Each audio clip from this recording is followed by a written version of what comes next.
sense of what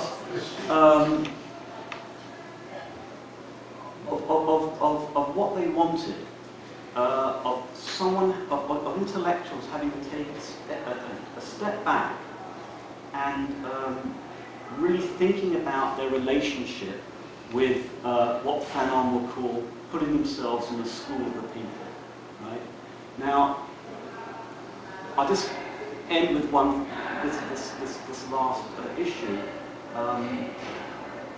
Putting yourself in the school of the people for Fanon really meant listening to what they had to say. It didn't mean, if you remember Richard Thiel, going with some plan, going with policy.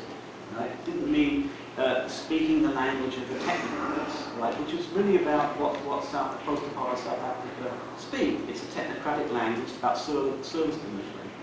Fanon said, you know, if you want to build a bridge, you have to, the bridge that you build is built with the people in terms of a long process of thinking through, right?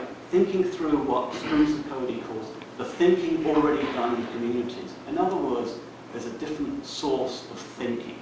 And the thinking being done in the shack dweller community. This is not to idolize the shack dweller communities. It's to talk about one specific example of a very politicized shack settlement, but still the thinking done in those meetings in that community, often in Zulu, not in English. The ways in which intellectuals relate to these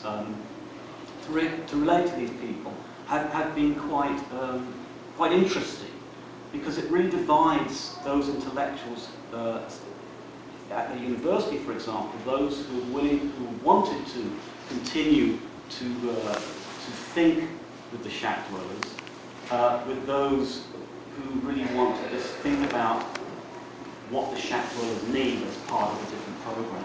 And that's a real conceptual kind of change, conceptual shift that one has to have in terms of the way one thinks about things.